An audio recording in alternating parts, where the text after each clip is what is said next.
Hey y'all, I'm Angela Barrett, and this is Talking South Carolina. Now y'all take a load off and listen, because no matter if you just moved here, thinking about moving here, been here your whole life, or you just plain nosy, bless your heart, I'll have something for you. Like, who's living in High Cotton? Who's madder than a wet hen? Places to go if you got a hankering for fried chicken, and where you can go to get drunk as Cooter Brown. We'll talk pig pickings, cow tipping, tillions, hay rides, who's buttering whose biscuits, what's a case quarter, and lots of other stuff. So stay a while. Y'all, it's gotta be a hoot. This episode of the Talking South Carolina podcast has been brought to you in part by HomeMattersSC.com, professional real estate services and marketing in the Midlands of South Carolina for people who want more. And now she's a realtor by day and a podcaster by night. Here's your host of the Talking South Carolina podcast, Angela Barrett. Hey, Karl, thanks this morning for being here. Glad to be here. Thank you for inviting me. Yes, absolutely. You have had some exciting times here lately. You've always had a pretty successful career in the art world, but here recently things have sort of exploded, haven't they? Yeah, it's taken off quite well. I mean, it's a different world since the pandemic, and so I've just been trying to push, pull, excel, as they say. Yeah, I think you're there. I think you're there. I want to start out with one of your projects, and we'll get to some of the others, but you've got the Harriet Tubman project. Tell me a little bit about that. Well, what ignited that project was I saw this rendition, or drawing, if you will, of Harriet Tubman that they submitted for the $20 bill. And it was atrocious, in my opinion. It looked like a man. And, I was like, I kind of got offended to a certain degree because, this going to be part of American treasure. We should have most elite image of her, not just something just to pass by and say, oh, we have her on there. Right. So I took it personal and I said, okay, you know what? Let me just submit my painting. And I had my buddy R. has been with me forever since my career. Matter of fact, if it wasn't for R. I really wouldn't be doing the things that I'm doing now. He's been, I'm Captain Kirk. He's like Scotty, Sent it to him and he flipped it and doctored it up and put it on the $20 bill. And, I got great response from it. Then I've been back and forth off the hill trying to make things happen with it. So it's a slow process because at that time, Donald Trump was president and he just said that, we'll revisit it later. I think like 2030 or some madness like that. Oh, my. Yeah. But I was like, nah. So, well, I've been trying to do diligence to make that happen. I've had T-shirts and things of that nature, working with Congressman Clyburn and a few other individuals to try and make this thing come to fruition. If it happens, it would make me the only American artist to have artwork on American currency at present day. And so it could be really huge. And I don't think there's an art gallery in the United States of America here or abroad that would not want to feature me or exhibit my work. Right. And speaking of art galleries that you have been featured in, you just recently were in New York and had some pieces in the trying to find the Agora Art Gallery there in New York for their I Love You exhibit, right? Yes, I Love You exhibit, and yeah. So that had to be a heck of an experience. Tell me about that. It was interesting. I mean, because when you're dealing with art, it's nothing but diversity, and you got to be pretty cultured to really appreciate the way it was meant to be appreciated. And I tell you, it looked like the world stopped and all nationalities of the world came together at this big melting pot called the Agora Gallery. It was just fabulous. I was, featured artist there, and it's just an amazing experience. And I just really, really, I'm thankful to have done it and to get things going into 24, 25. So I'm excited about things to come, and being there, New York City is a different animal. Yeah, absolutely. And that's no small fry gallery either. No. It's a pretty big deal. Yeah, it's up there. It's just top of the line, top 10 galleries in New York City. I'm on the verge of having them, or either signing on with them to be one of their featured artists that they represent exclusively. Oh, wow. Globally. So that's just a decision that needs to be made, which is kind of a no-brainer, but I'm kind of playing with it. Oh, you're going to do that. You have to. That would be phenomenal. Yeah. And while we're on the subject of New York, I want to read something to you that was written in the New York Wire. One such artist making significant waves is Karl Wilkes, whose innovative works are poised to set prominent trends in the art industry by 2025. How do you feel about that? Well, no pressure. You have to believe so much in yourself that everyone else has no choice but to believe in you or witness. So my belief in who I am and what I'm doing, trying to share my gift, is basically inconceivable how far I can go with it. So I find it all to be true, and I plan to push it as hard as I can to make things happen and basically become a household name, because I have this thing with me that I say, the history books rewrite itself every day. And I'm always chasing the greats, Vinci, Van Gogh, Picasso, So I said, as long as I, go after them present day, then, you can't lose. Can't lose. You can be placed alongside them or get out in front of them, because I found myself with the same rendering skills of a Da Vinci and everything that he wrote. It's all in the history books and everything. So I've studied him exclusively, everything that all the art critics had to write and what have you, studied it all and found myself again to have the same skill set, but he's passed and I'm still alive. Right. So is that where you feel, two questions. Who would be your biggest influencer? And if that's it, tell us. And then the second question is that where do you pull your creative thoughts to? How do you create? What is it? Emotion? Is it something you see? Is it tell us about that. Influencer and your creative process. Well, the first question, as far as influencer, there's a couple. I'll just say two off the top again: Leonardo da Vinci and Romeo Beard and Picasso. It's three. And why them? What pulled you there? Well, Da Vinci said the thing that separates a good artist from a great artist is versatility.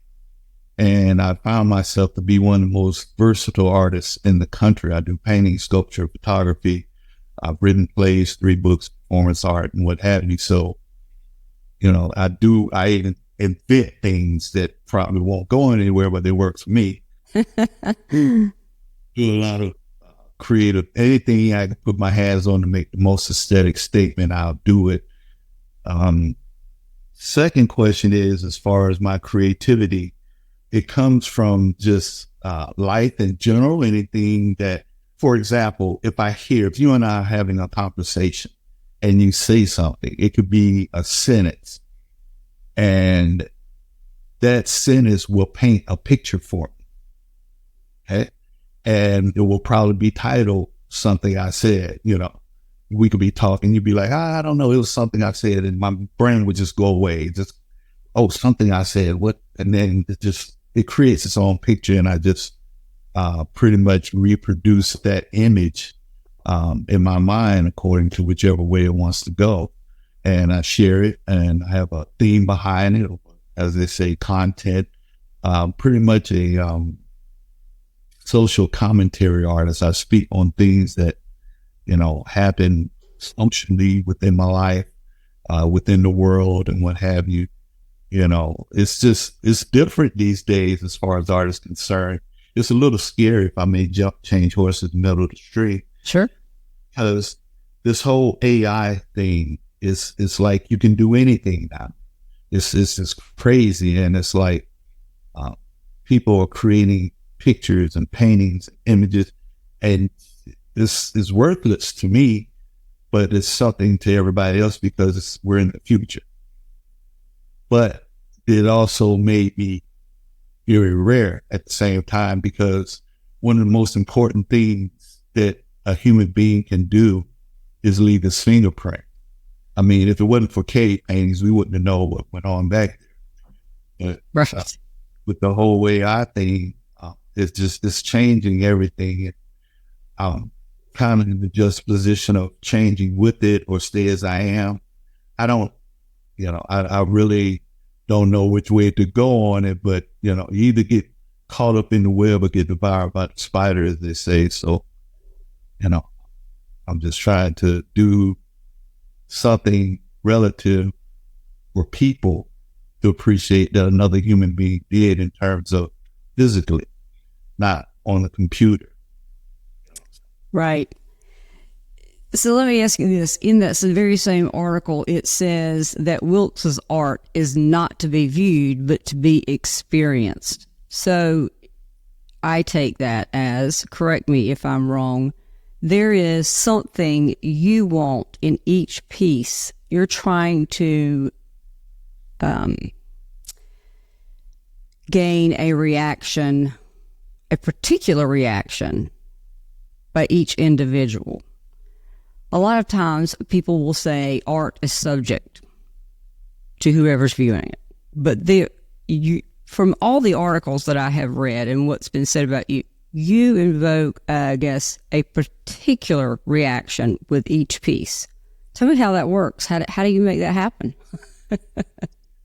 Well, I'm on a constant quest to stop what I call the museum net, where you walk through an art gallery or a museum and you're just doing that type of thing, And when people see my work, they stop. And there's something within the artwork that's they can relate to or relative to them. Tell a story that hasn't been told. I don't know. Let me see if I can turn this a little bit. Uh-huh.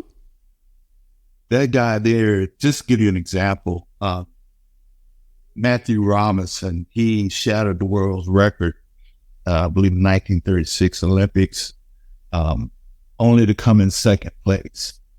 He lost by 0.4 of a second. He wasn't able, he had no sponsors. He ran with the shoes he had. He went to a junior college. He wasn't going to go, but his brother talked him into running so you can beat these guys. So he went in and he came in second. He lost to Jesse Owens. Okay. But he retired working at a private white middle school, no recognition. But his brother went on to be one of the most renowned African-American baseball players in American history, which is Jackie Robinson. Right. So those type of stories, I think need to be told. And if I can create a piece that will get people's attention, make them wonder and see exactly why did he paint him? What's so special about this guy on track field or whatever? Right. this story about him. I think it's important to, American history and, African American history. So, doing those things and the Harriet Tubman movement and all of that, I'm very diverse. Can't ignore my heritage, but at the same time, I can try and help people find themselves in any piece of artwork. I mean, this is very, very naturalistic work, but I do a lot of abstract painting. I can, I just kind of all over the place. I get bored of myself really fast. I love some of your charcoals. Those are probably some of my favorites. Yeah. Those are my babies. I love those. Yes, my mom did charcoal as well, so I love those. Those are great. Now you have, in addition to the project you have going on, the Harriet Tubman. Tell me about the My Earth tour. It's funny. Well, I think everybody tells me I was a comedian. Excuse me. In my past life. And, it's a pull from Parliament Funkadelic P-Funk Earth Tour. And I found myself all over the place, traveling in Italy, Paris, London, Japan. And I was like, okay, so I'm visiting all these places. I kind of got to name it. So, and it's with a select group of works. So I was like, you know what? I said, this is an Earth tour. I said, because this planet has gotten so small because of the internet. We almost forget what Earth is. Right. Earth is like where we're sitting right now in front of the computer. So I was like, I'm getting around, moving around. I said, so it's an Earth tour. So I will bring the Earth into my works and let people understand that not only we're one big network as far as computers, but as this society that we live in, we're the Earth. And so to share my works, which comes from me, and I come from the Earth and the cosmos, so to speak. So this is what it is. I'm on this kind of a funky, what I would term is unspoken words heard visually. Right. So, yeah. Yeah. In fact, did you not have an exhibit called that? Yes. I was going to say, wait, we didn't get there yet, but you brought it up. Go ahead. That was my Carnegie Hall exhibit. Yep. I was going to say. Yeah. And one thing with my art, it's a springboard for something. And it's all one. And I try not to deviate from my plight and just stay consistent with what I'm doing. Kind of what I call my McDonald's theory is how they got famous, because they sell consistency. So I'm just trying to be consistent. Yeah. So now, being in Carnegie Hall, that is an experience as well. How about tell us about that? I can't even imagine. Carnegie Hall, it's interesting because I've always found myself, ironically, to be the first to do things. First to do this, first to do that. Just like with Harriet Tubman, they'd be the first. With Carnegie Hall, I was the first visual artist ever to do a full-scale display there. And Carnegie Hall has this famous statement that how do you get to Carnegie Hall? Practice, practice, practice. But that's for musicians. So I'm the first visual artist to ever do a full-scale display at Carnegie Hall, which was, it seemed like at that time it was the who's who. Yeah. New York City that came out and saw my works, and it catapulted me to being at one point in my life, they used to call me the artist to the stars. And it jumped from there to, Bill Cosby, when he was a good boy during that time. He started collecting my work, and when people would visit him, they would like, oh wow, who's that? And how can I get some of his work? And so it's just celebrities that started purchasing my work, and then I went on to catering to them. Just did that for a while, just to survive as an artist and not feel on that, starving artist cliche, which is, this is kind of interesting because not everybody knows where that came from. Do you know where that came from? No, I've heard it many times, but I can't say that I know exactly where it came from. Well, is Vincent van Gogh would never sold a painting while he was alive. Okay. What he did was he gave away his paintings for food and shelter, and even though his brother helped take care of him, this was his means of support. So that's why they call it a starving artist, because he never sold anything. Where I think recently one of his paintings, sold for like $11 million. Holy cow. That's a lot. Yeah, speaking of your famous collectors now, I know that you mentioned Bill Cosby, but I mean, you have some other very famous collectors as well. Why don't you run that list real quick? The ones that you can say. I know some of them might not want you to say, but. Well, the artists formerly known as Prince, James Brown, Michael Jackson, who else? Oh my God. Muhammad Ali. Muhammad Ali, Spike Lee, George, Laura Bush. Jay Leno. Yeah. We got I just want to hear you say it. Michael Jackson was. Michael Jackson. Did you get to meet all these people? Yes. The thing about it is, it's funny. You can actually go see some of these people. Dan Marino, all these people on my website. I had somebody say, "Oh wow, you took some pictures with some very, very famous people." I was like, "No, he took pictures with me." Right. I don't chase them, and the thing about it is, most of the time when that happens, I've done an engagement, and I'm normally the key speaker or speaking at that particular engagement, and we just so happen to be on the same card. Example, myself and Andrew Young was on the same card. Did many things with many people. Rosa Parks, first an artist when she was alive, I was selected at a very young age, and so that type of thing is like my artwork creates a podium for me to speak, and then they want to meet the artists that they hear me speak, and then so I meet with them. Even like when just before the pandemic, I think it was shortly after, did a show with Dave Chappelle. Mm-hmm. And, that was kind of interesting because it was right here in South Carolina at the Township Auditorium, and Allen University was commemorating a building in his grandfather's name. Dave Chappelle's grandfather was the president of Allen University. Mm-hmm.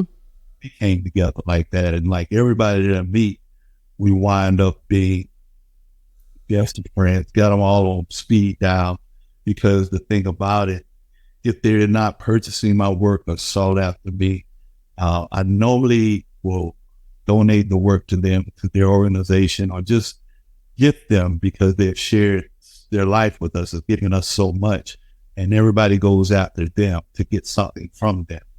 Probably the only person walk around and say, "Here, I want to get this." Right. Right.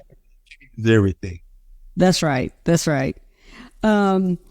Now, you mentioned Rosa Parks, and I was going to ask about that. Tell me, one, how that came to be, and then I want you to tell me a little bit about Rosa Parks herself. I mean, you worked exclusively with her for a while.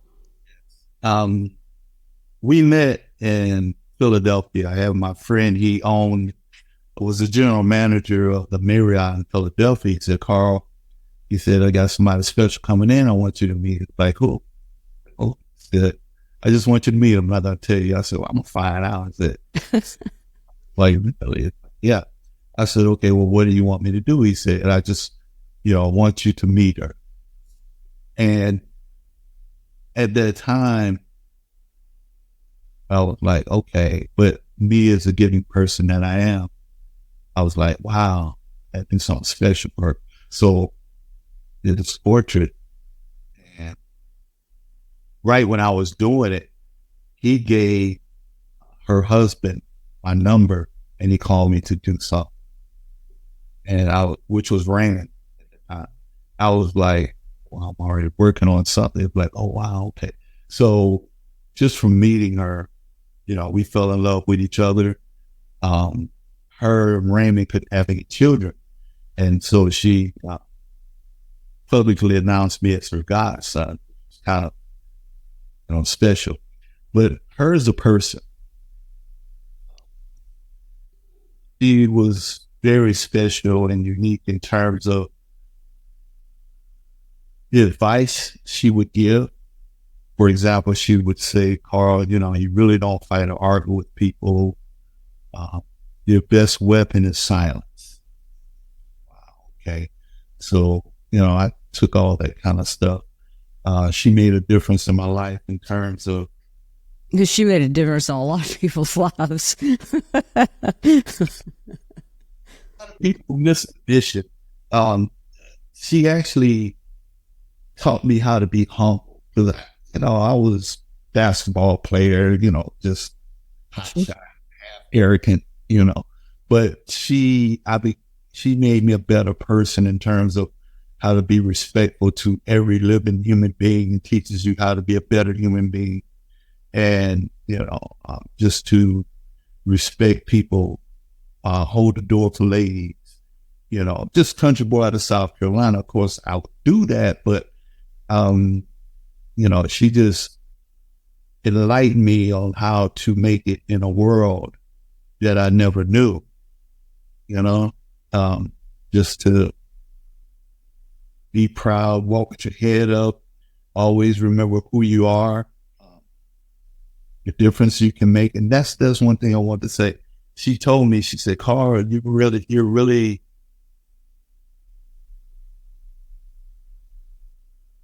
good. She said, but you have to make a difference with the gift that you have. And I'm just like, wow. She said, that was good, and I'm just this great artist. And she was like, you're looking kind of funny. Why are you looking like that? I said, just what you just told me. She said, no. She said, when I tell you to make a difference with the gift that you have, the gift that you have is your life. It has nothing to do with y'all. And when you know who you are, because I say that I am art. We all are art. It's art to the way we walk, the way we talk, the way we dress, how we comb our hair, cars we drive, the buildings we live in. It's all art. And, it's important to be able to share that gift. Some people back in the day when you could talk, they called it the gift of gab. That I have. This is how we're doing this right now. Yeah. It's really important because people could say, oh, wow, I heard what Andrew said, that was really special or whatever. So just something can change people's lives. Like that song, Hold On for One More Day. You got somebody standing on the edge of the cliff, and the song here's a song with a guy going by the road and radio. Right. He decides not to jump. So, it's just sharing our life as human beings and make a difference in any kind of way we can. Example, with my White House tour, I provide them with the history lesson number 5, which was my famous or my flagship piece. I have to visit all 105 historic Black colleges and universities supporting the White House Initiative. And this makes a difference because history lesson number 5 is so important, not only to African-American history, but our history. American history, because history is so broad, it's boring. And it's like, oh, where do I start? So right. It was this select group of individuals and put them in a piece where people will walk up on and say, who's this, who's that, and start to educate themselves. And they're prominent and important figures in world history that all of them were responsible for helping shape society, especially American society. So that piece goes out to the universities, and it helps the students find out who they are, learn more about themselves, and for those who don't know us, it educates them in terms of understanding African American people or the plight of society of African Americans or Black race, so to speak, because we're all in this melting pot together. And I tell people, we're all one under the sun, SON, if you know what I mean. And that's just how it is. Right. Know about each other. Now, I think from all that I have read, and I would need a year to read everything, actually, Karl, but what I can gather is that you are pretty darn good at bridging the gap between past and present in the stories that you tell through your artwork. In addition to that, the way that you do it, like you said, how you do it is based really, I'm talking about the physical part, based on some old school methods way back. But yet you've brought it present day. Not, again, just the physical aspect, but what your message is sending through this art, right? Correct. You get it. So tell us about that. Yeah, well, it's part of you take yourself everywhere you go. Being raised old school, parents, grandparents, and really paying homage to what they've tried to teach. And you just want to, each one teach one. If you don't have one, go out and find one. Is to make sure that everybody understands, your past dictates your future. That's right. And so if I can share that and let people know that today is a gift, that's why it's called the present. So you take your present and apply it every day and let people know how wonderful the life that you're living can be and what kind of person you are. Because if you were, I say that there isn't any bad people. You got some people that, of course, they might be mentally challenged or something, they do need to be put away.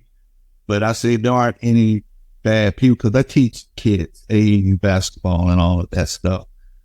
And I say that anytime you're in any situation long enough, you become that situation.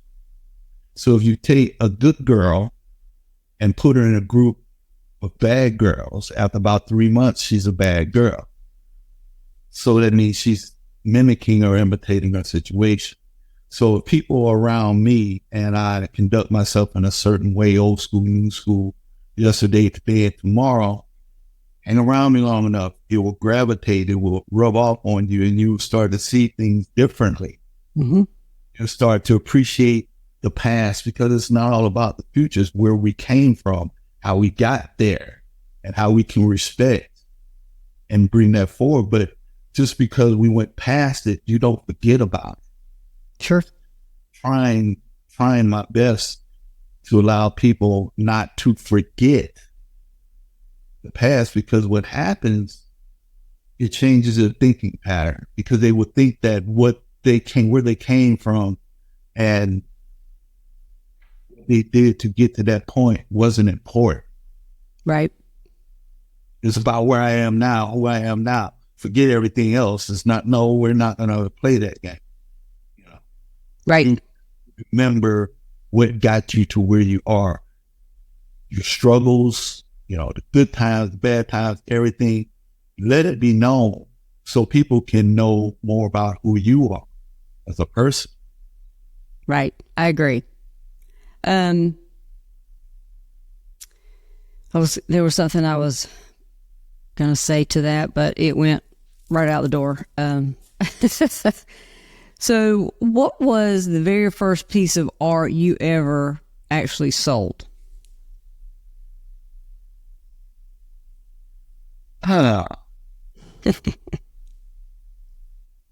It was actually I won in South Carolina the state fair art contest.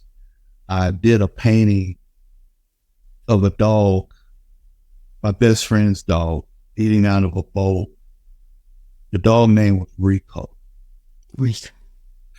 It was a collie, and I drew it, went home and painted it, put it in the state fair. Mother's like, "Oh, that's really good." I had a little quick story for you after this. Mother's like, "Oh, that's really good. You should put it in the state fair." So wound up putting it in the fair. I actually won state at that time. Somebody bought it. That was decades ago. Yeah. So then you were how old when that happened? Oh, Jesus, I was in 5th grade. Oh, good. Great day. Yeah. I hope you got your piece back from the state fair quicker than my son got his back. It took us forever. He had a piece that was a blue ribbon art, and it was one of those abstracts where I went and I'm like, "Son, what is that?" You know?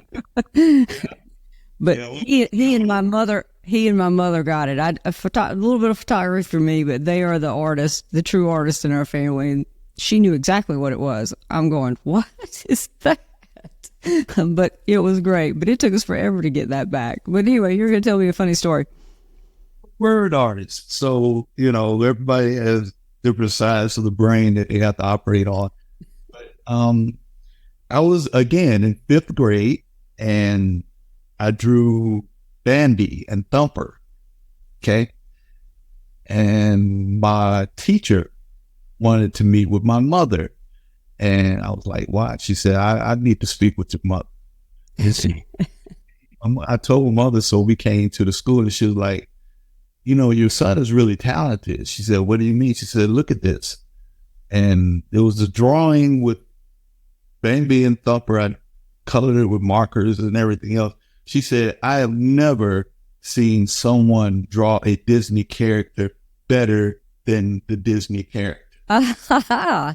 As of the day, I'm still just like, riddle me that, man. I'm still how do you draw something better than it is? Yeah. Yep, that's kind of what they're saying about you in New York right now. Exactly. New York was a big deal, and it's growing out of control. It's getting really, really big. Yeah. I'll be back in New York in January.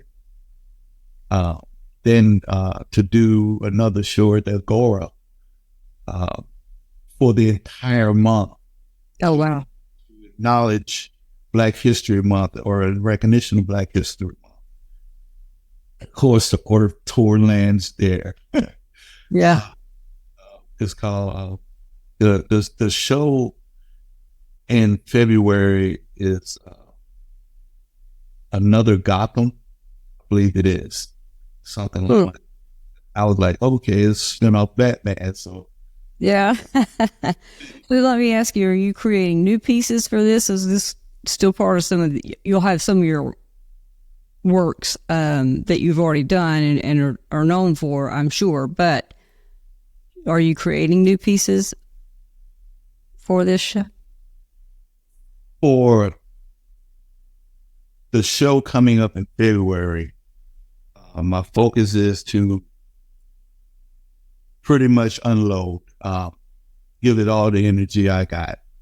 One man show of strength. I got one shot at the title, and I'm going to hit them with everything that I have. So I don't have time to create anything new, but I do have things that are current, but I won't be able to, I won't say I won't be able to, but I don't plan to have anything new to show. That's not important to me right now. I want to give them everything that I got and see where I stand and see what changes and adjustments I can make in order to take me to the next level. So I'll let them see where I'm at after the show. Yeah, there you go. Now, what would you say your favorite piece that you've ever done? I don't know if you have it before you. This is blue piece called The Dawn. Mm-hmm. It's a bridge with this one. Yes. Okay. Yeah, if you see it, the paint on it is piled up like Van Gogh on it. It's so spiritual to me, and it's everything that I am, my whole life. You got the turbulent waters, and this solo boat just going down a river by itself, almost unmanned, but that's me there in the abyss of life, feeling so alone that you're not really there. But at the same time, this light down stream, it channels its way under the bridges, all the way up under the boat, and then out of the picture. But it's like no matter what I go through in life and the bridges I have to go basically through, not above, I will still follow the light, which I'm very spiritual in my work. So I'm always following the light, no matter how bad it gets or whatever, I'm still on this course. Right. It's not a drawn line, but it's a line of light. So as long as I continue to follow that light, whichever way it can go in any direction, because the waters are crazy. Yeah. It's not a straight line. Yeah. It's just, that's my favorite piece, because all the ranges that I've taken, with all the different hues, the lights, the blues, I think I've taken it to a range that it wasn't supposed to go to, as well as kept it in the norm. Yeah. So now, what was going on at your life at that time that created that? I mean, do you? The pandemic. Oh yeah, gosh, yes. We all kind of felt like we're swimming a fish out of water at that point. Absolutely. Pandemic was unreal. I created within 3 months' time, because they had go home, stay home. Yeah. And I actually lost my mind. I created large scale paintings, 15, 3 months. Matter of fact, Harry Tubman was done during that time, and it's big as the hood of a car.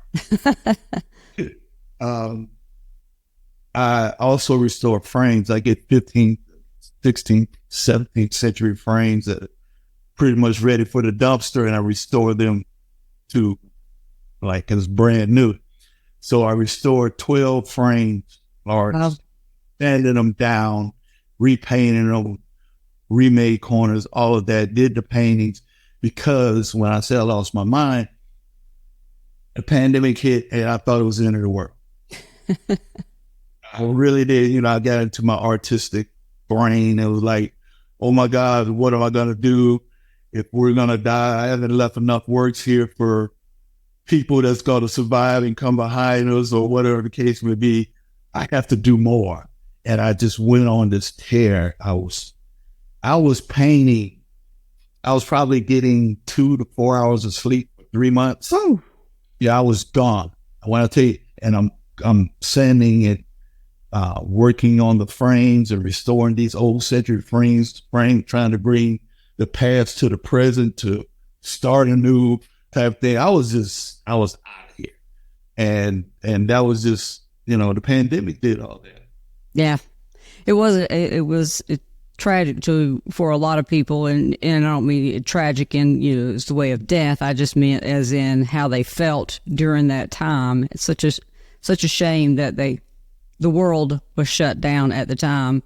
I understand now that was probably not even necessary, but I think everybody has their opinion about that, and each doctor you talk to has another one too. So, but yeah, it was not a good time, and I really feel sorry for the children that went through that, because they socialization is a big part of education, and a lot of that was taken away for a very long time for them. And I think a lot of them were affected greatly by that. I'm sorry? Yeah, it was a terrible thing. Yeah. And, me as an artist, of course, they say all artists are crazy, but it did a number on me, because I never thought about myself. I always thought about everybody else and trying to help people through my works, Right. how to stay smart, how to keep, because look, I have this thing that where once you get older and time starts to play cruel tricks on you. It's not for the weak of heart, that's for sure. I feel but things go as they do. One of the first things they do, be it a doctor, nursing home, or whatever, they put an easel and some paintbrushes in your face. And you're sitting there old and painting. They make you paint. Because painting and art is like gymnastics for the brain. It's just like a kid that won't speak or talk or, had an unfortunate incident in their life. Put the paper and markers down and whatnot, and they will draw you the whole story. Something terrible happened in the house or something happened to them. They won't say it, but they will draw it out. So it's a universal language that can relate to all of mankind. So language, I tried to teach through it. So pandemic, I was just trying to say, hey, look, this is how it was. This is what went through history. This is how you can have a better life if you survive this mess. Right.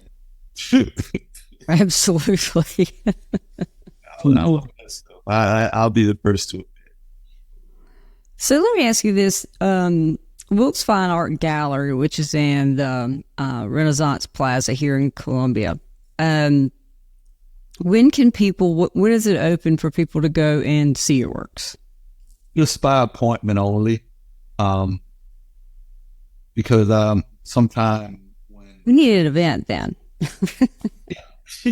We need to get together and have an event. Absolutely. My thing is to plan an exhibit for myself once every 4 months. But at the same time, I'm trying to give a unknown artist or have a place of origin for the artists that can't get in museums or galleries because they don't have exhibition experience. Give them that place of origin so they can have a place, put up their works, have the proper reception and function, and then we can move them on to the next level. And that's the problem. A lot of artists, they don't have a place of origin. That where are you showing your works at? Nowhere. And that nowhere continues to be their life. So if I can change that, by helping them and saying, hey, look, I got a place for you. We can show your work. We give you the reception. Do it like that. That's what Wilkes Gallery of Fine Arts is. I love it. So, last question. As an artist, sum up in one sentence your message to the world. One sentence. Can I steal it? Yeah, sure. Just your message. My message to the world is make a difference with the gift that you have. And the gift that you have is your life.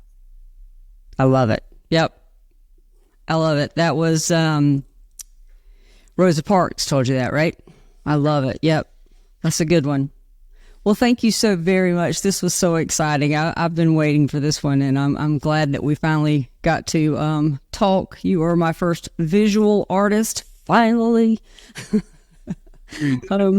And I am excited to talk with you today. And let's plan an event for sure.